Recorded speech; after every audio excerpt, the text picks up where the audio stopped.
Well, today we are going to get back in our study in Genesis, back with one of the weird moments that we seen last week of the most messed up wedding of all times and the worst wedding night and wedding present you could ever imagine waking up that next morning.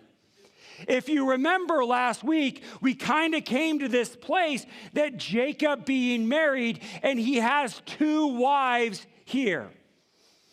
This brings up so many questions.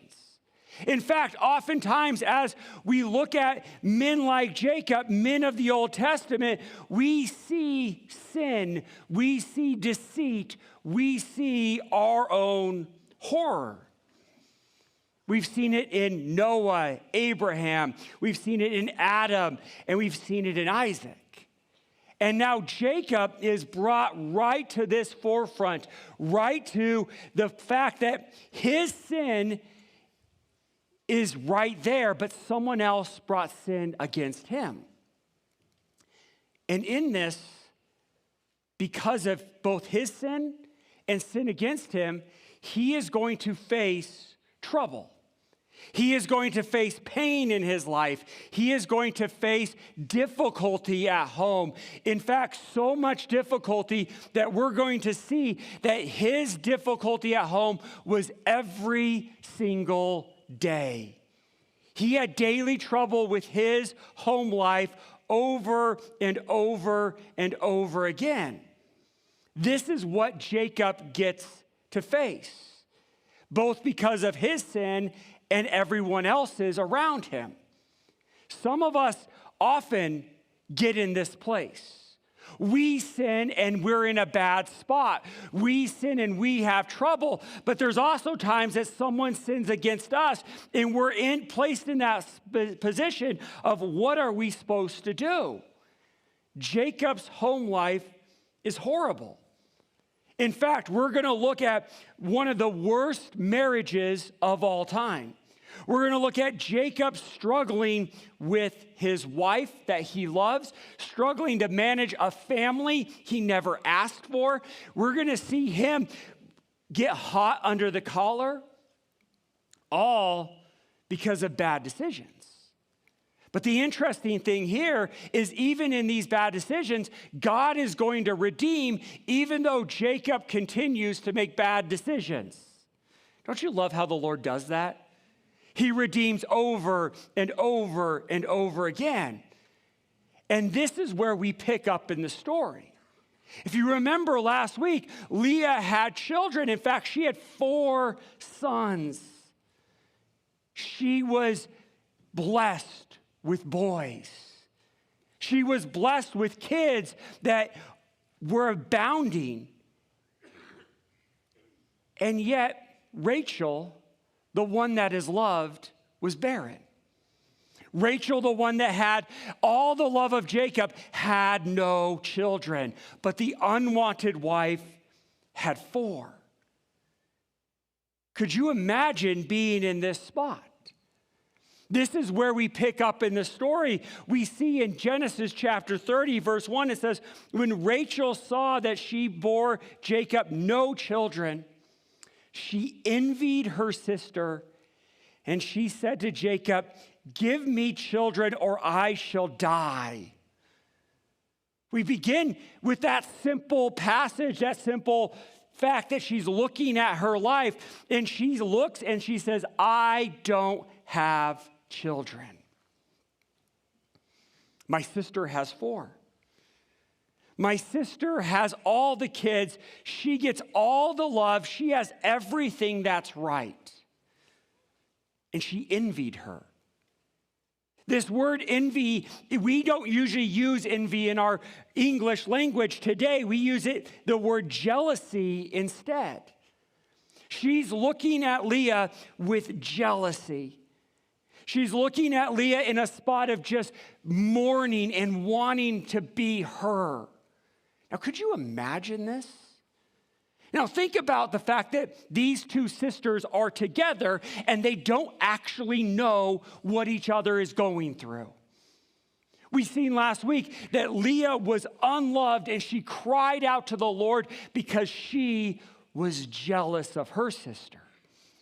Her sister was beautiful. Her sister got the man. Her sister actually was the one that her husband loved. She was jealous of Rachel.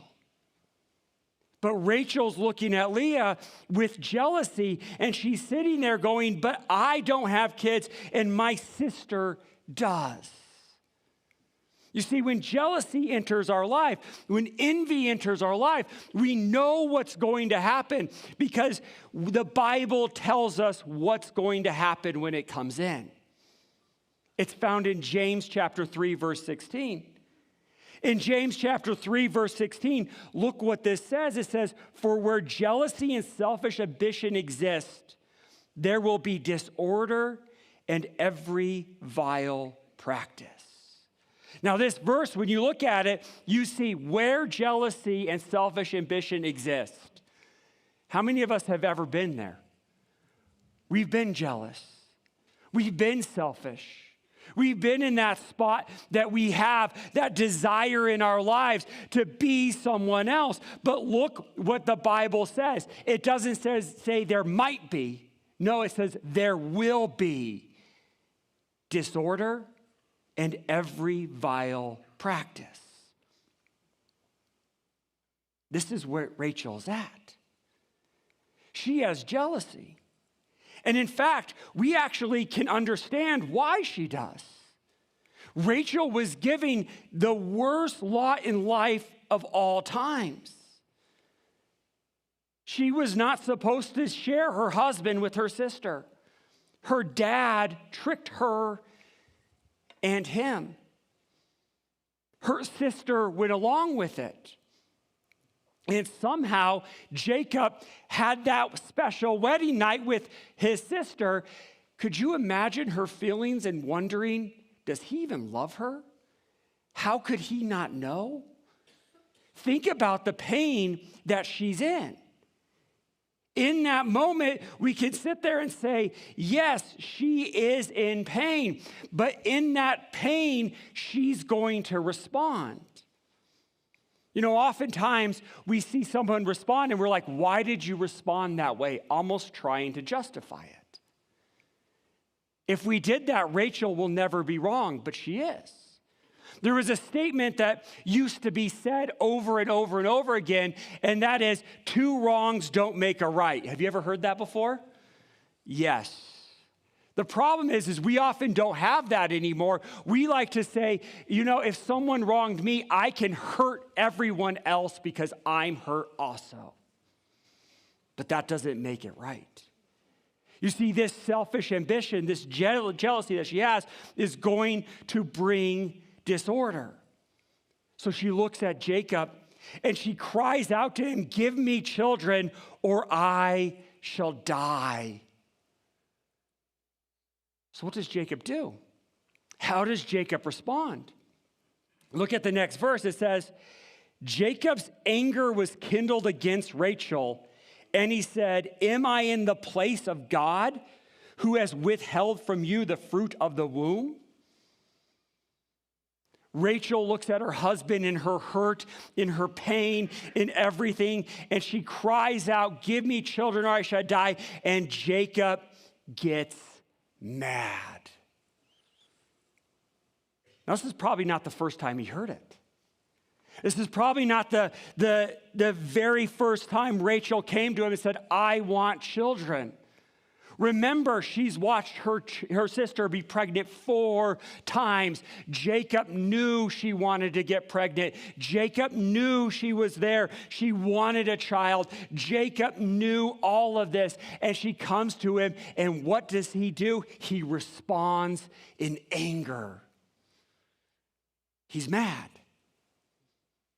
Now, the interesting thing is as he responds in anger, he responds to anger because of Rachel's sin. Now, why would I say that? Because the implication here is that Rachel goes to him over and over and over again, and she begins to nag him. I want a child. You know, the Bible says a home like this is absolutely horrible to live in. In Proverbs chapter 21, verse 9, look what it says. Proverbs chapter 21, verse 9. This is what Solomon writes. He says, it's better to live on the corner of a housetop than in a house shared with a quarrelsome wife. Jacob is living this out. He's like, stop bothering me. And he gets angry. He gets mad. How many of us have ever been there as husbands? We hear the same thing over and over and over again, and it's said one more time, and for some reason, it kindles within us so much rage that it's fury against our wives. This is where Jacob is. But once again, two wrongs don't make a right. See, Jacob is in that spot where he's not put into a good spot. What is he supposed to do? He didn't choose Leah either. He chose Rachel. He wants her to have kids. They're doing everything you have to do to have children. He's like, what more do you want me to do? I can't do this. It's impossible. So he looks at her and he says the right thing. He says, it's not me, it's God. But in this, the flesh is winning for both of them. Because as this is happening, his anger is kindled, and once again, evil and vile and disorderly practices begin. Verse 3 happens, and Rachel has a plan.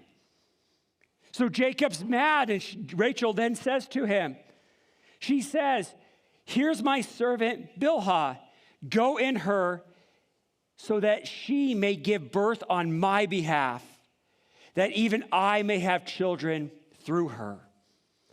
Rachel looks at Jacob and is like, I have a plan and it is not the greatest, but we're going to do it. Have we ever heard this before? You know, it's kind of funny how often we repeat sins over and over and over again. Do you ever read the Bible and read what these people do and you're like, I would never do that? Hold on, you probably would. You look at your parents and you're like, I will never do that. Yeah, okay, just give it 1 year and then you're probably going to do that. She makes this plan to take her servant and give it to Jacob. Now, this happens because of jealousy. So often in our lives, when we are in that jealous place, we go to that moment where we're like, let's just figure something out.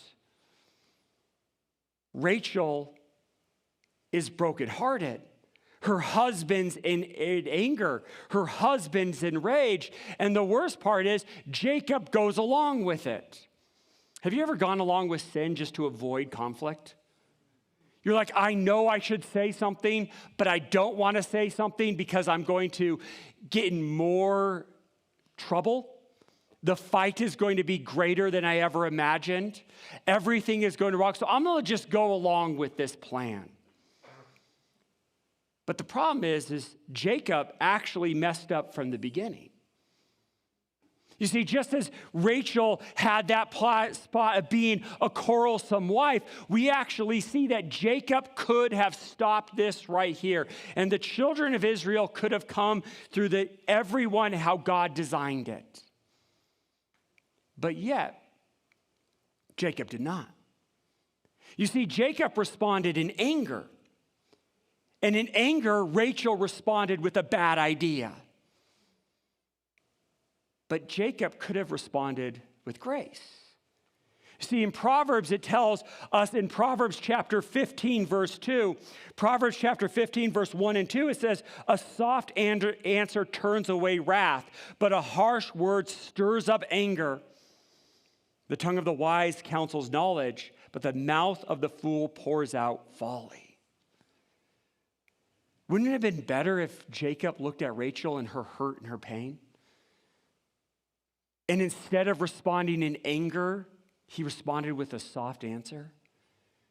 He might have responded a little bit as Samuel's father said to Hannah when she's like, I just wanted children. And he's like, am I not enough for you? Don't I love you? Not a good answer either. But he might have looked at her and had the soft answer. Said, I know. And in fact, I know so much that I'm going to pray with you as my mom and my dad did when they were barren.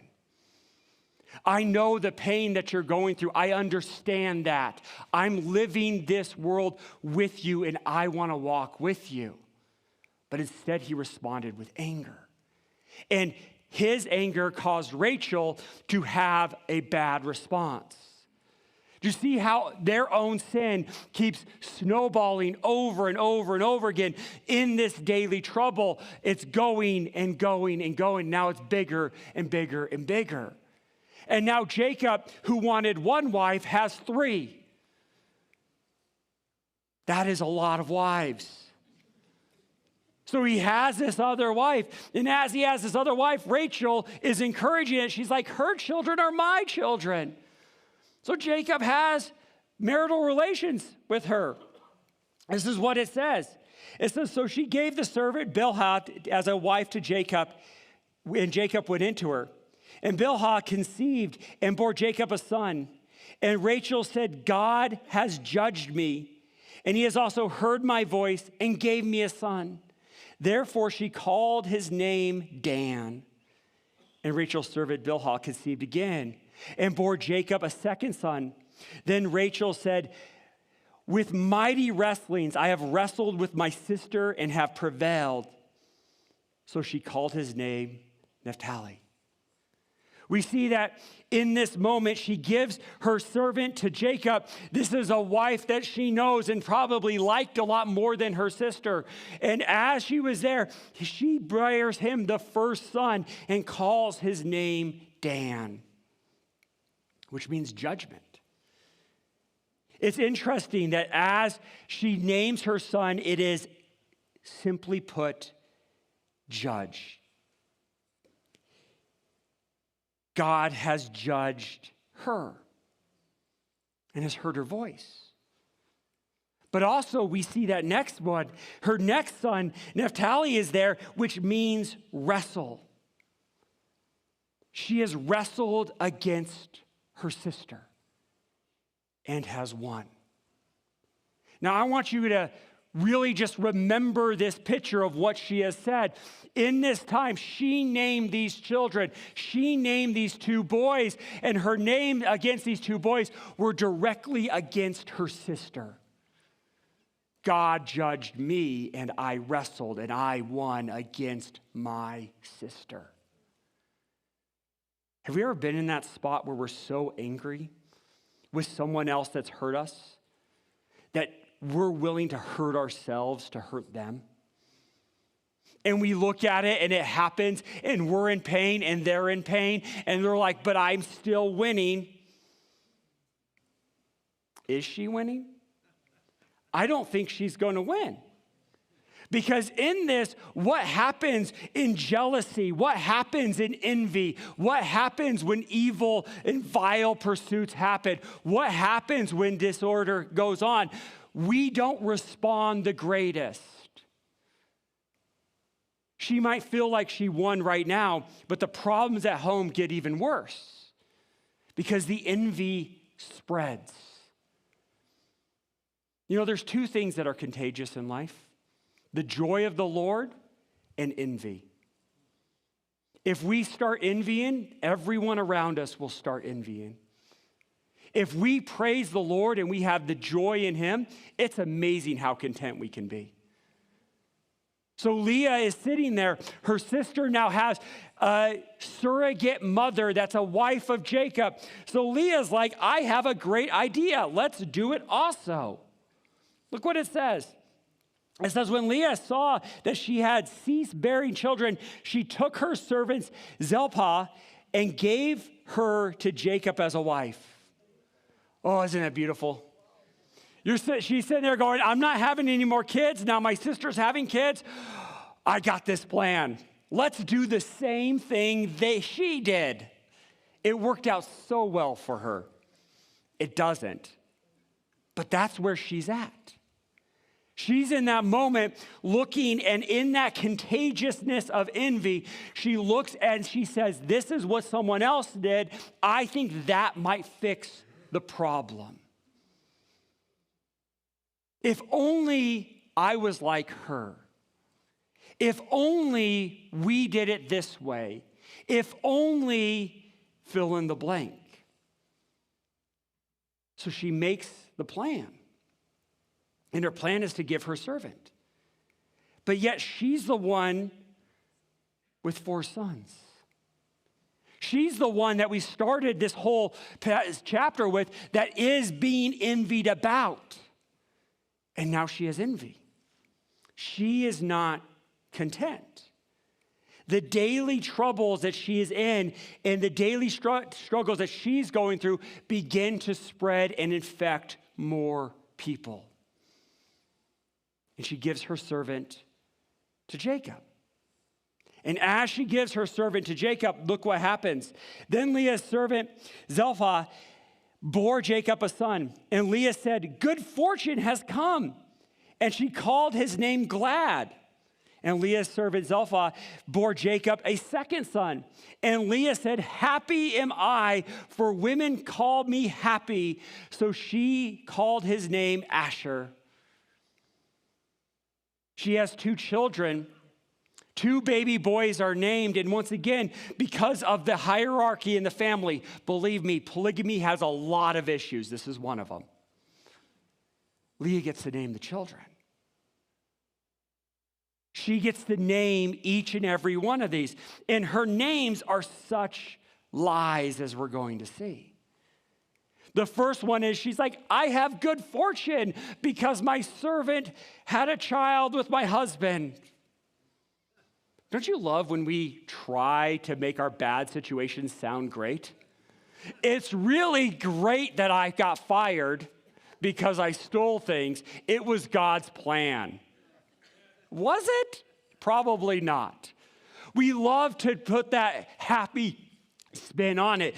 So she names that first child Asher, or first child Glad, which means good fortune. But the second child is the one that we really get to see her heart. We really get to see that pain in her. She names him Asher, which means happy. But notice why she's happy. I love the reason she's happy. Because the reason she's happy is very clearly set. I am happy, for women have called me happy.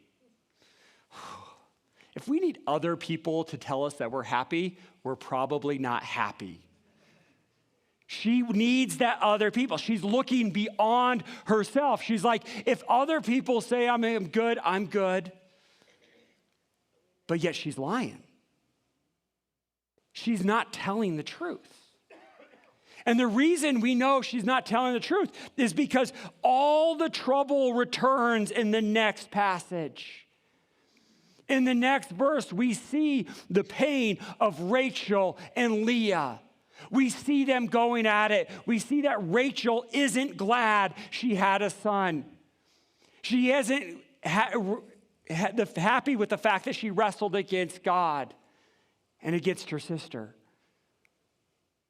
Leah's not happy that her servant had a child.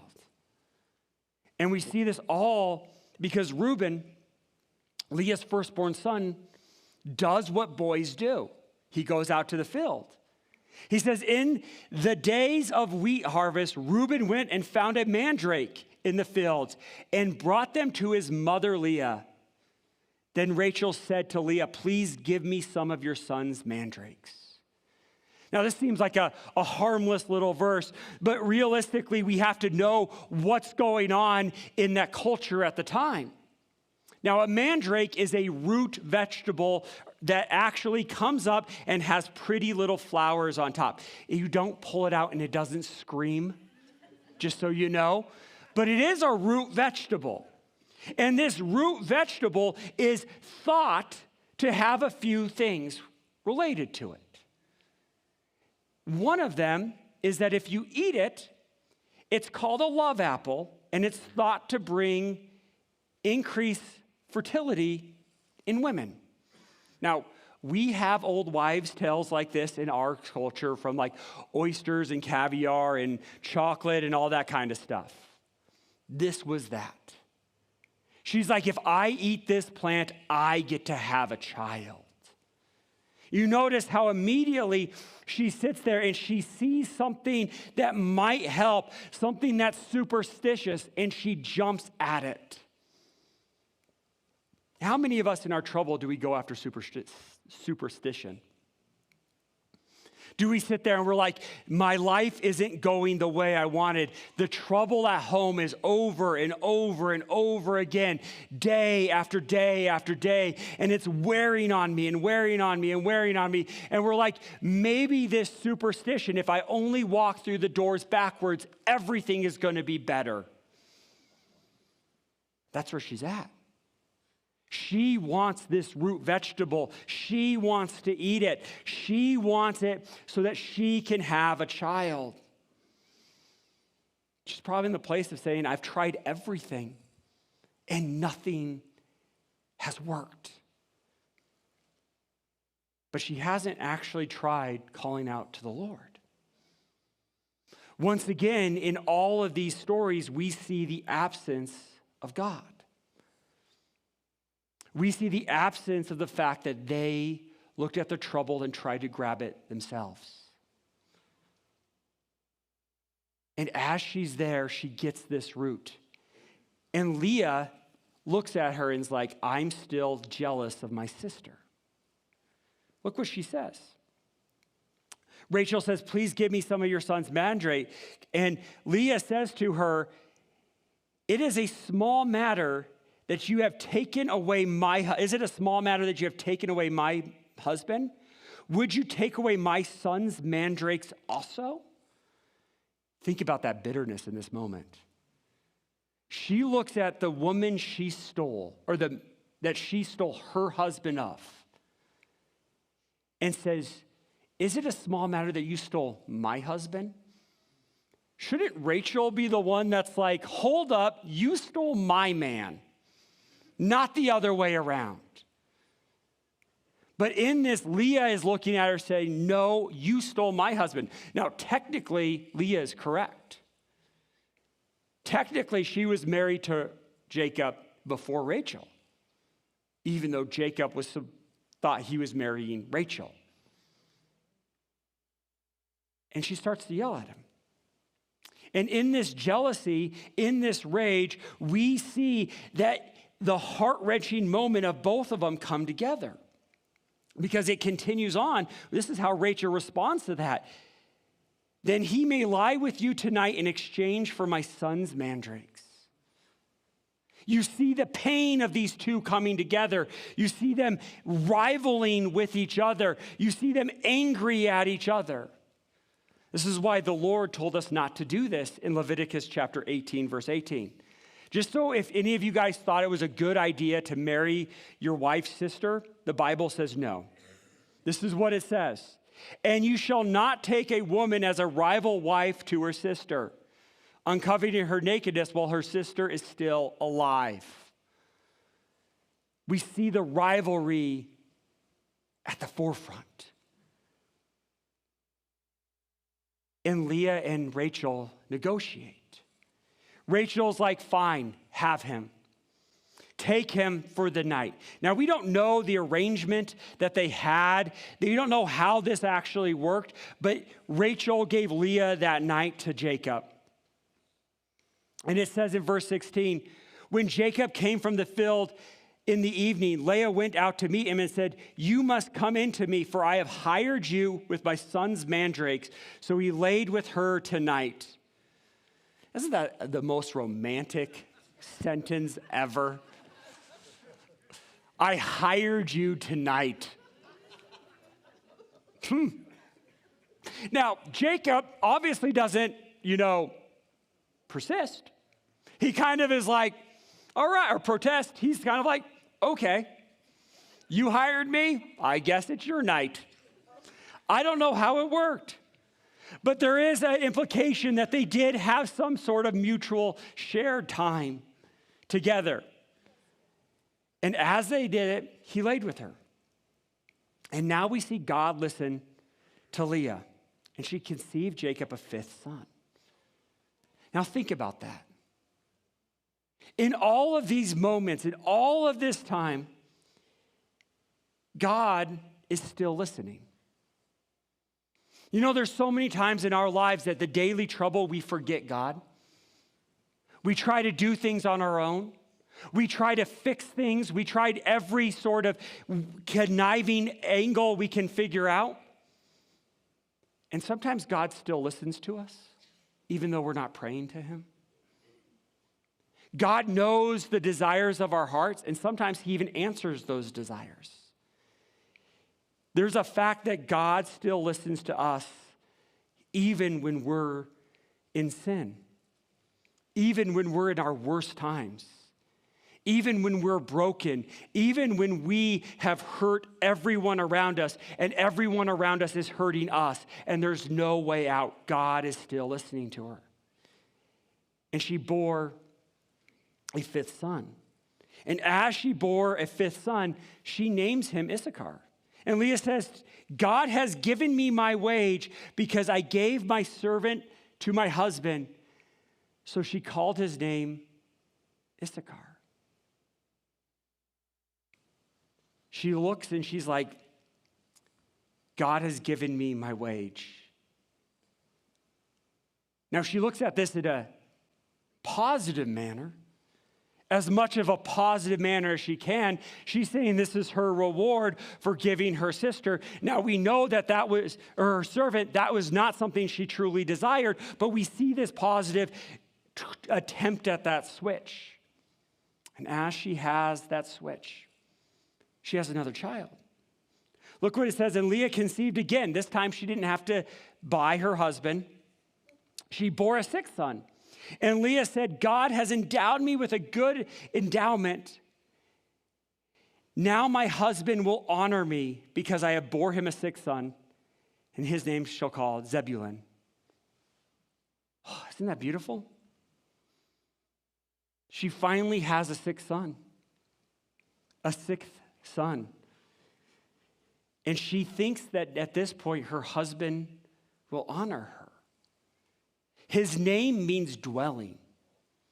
It's almost as if it says, I have the most children. He will live with me now. I get to be the prize wife. I get to be this. And as she has this, Jacob is there. And Jacob, once again, has marital relations with her. And this time, she calls, and afterwards, in verse 21, she bore a daughter and called her Dani. This is the first daughter born. In fact, as I look at this, some believe that Jacob had daughters in between this. I don't think he did. I believe that Jacob only had his sons and one daughter. When it says sons and daughters later in the Bible, it probably is speaking of the people of that group, the daughter-in-laws of his sons. But now a daughter is born. And this is an important moment and shift in this story. Everything has been son, son, son, son, son, daughter. It's been rival, rival, rival, rival, rival, little girl. Could you imagine a family of 10 boys finally getting a daughter? Could you imagine how they looked at her? Could you imagine the fact that she gets everything she ever wants? We'll see that later. She's there. A girl. This rivalry takes a twist. Not much is said about her, but we see a massive shift, not in Leah, in Rachel. This daughter is born, and look what it says. Then God remembered Rachel. Don't you love how it says God remembered her? He didn't forget her, but he remembered her. He did something very important here. He looked at her and he remembered her. He knew her desires. He knew the pain that she was in. He knew everything about her. And in these moments, he remembers her, and God listened to her and opened her womb. She cried out to the Lord, and God opened her womb. God remembered her. The woman that has probably the worst life ever, the worst home life ever, God finally looks and says, I remember you, and he opened her womb. And as he opened her womb, she gets pregnant. It says in verse 23, she conceived and bore a son and said, God has taken away my reproach. She bears a son. And as she gives birth to that son, her response is, my reproach is gone. My shame is no longer. It is gone from me. Now, this is a hard moment. Because as soon as we read this, we sit there and say, what is her reproach that God took from her? And we sit there immediately and say, it's because she was barren, and that was her shame. And you can read it like that. But I actually don't think that's her reproach. I think this cry out, my reproach is gone, is so much greater because we see what she says in the next verse about her son, about Joseph. She names her son something amazing. Look what it says. And she called his name Joseph, saying, may the Lord add to me another son. She named him, may the Lord add to me another son. Now, this name is important because this name is not looking forward to Benjamin. This name is looking at Joseph and looking at 10 other boys running around her home and one daughter. See, her reproach has never been the fact that she couldn't bear children. Her reproach was her anger. Her reproach was her jealousy. Her reproach was her envy and deceit. Her reproach was her strife. But she has a son, and she looks at him and said, may he add another. This is seen the best in Proverbs chapter 14. In Proverbs chapter 14, we see what Solomon writes. Proverbs chapter 14, verse 34, this is what it says. Righteousness exalts a nation, but sin is a reproach to any people. In these moments, Rachel is finally looking at there and saying, God is righteous, and she exalts the nation of Israel. And her sin, that was a reproach to her family, a reproach to her sister, a reproach to her servants, a reproach to her husbands, a reproach to everyone, is now gone because she turned to the Lord. You see, in our daily troubles, when we give them to our Lord, we actually get to see how he'll do it, even when pain came upon us. And we didn't cause it. In all of this nation that is born, their names say something amazing. Reuben, behold a son. Simon, who hears me. Levi, who joins me. Judah, the praised one. God is my judge. Dan, Naphtali, my struggle. Glad, my fortune. Asher, my happiness. Issachar, my reward. Zebulun, my dwelling. Joseph, he adds. And finally, the last one, Benjamin, the son of my right hand.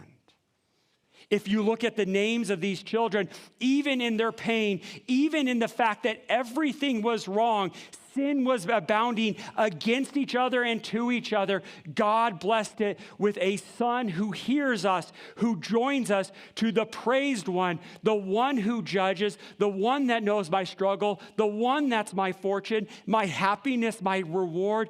I get to dwell with the Lord because he added his son, the right hand of God. That is the names of these children.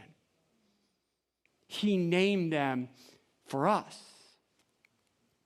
You see, many of us have gone through those moments where our reproach is so bad, our pain is so bad, our sin is so bad, our daily situation is so bad that we're ashamed of everything. But yet God can use it for his glory and his goodness. See, some of us here are sitting in a place that we're ashamed of our lives. We're ashamed of those moments, those things in our lives that we don't want to admit in public. But yet God uses them. See, it's interesting for me because as I look at the word reproach, I understand what that feels like.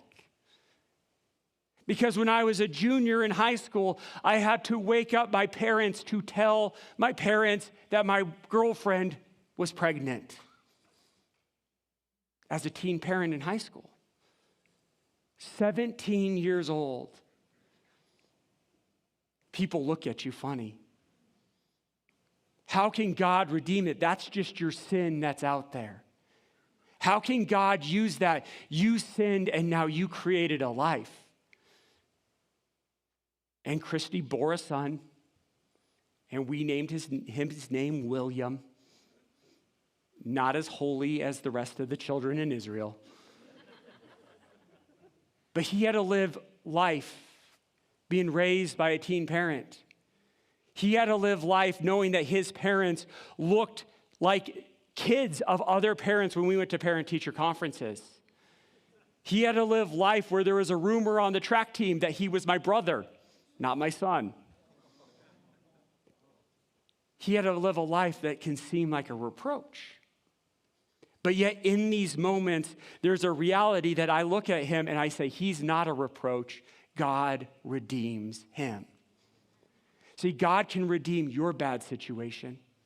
He can use it for his glory. He can even use it for your good and your honor.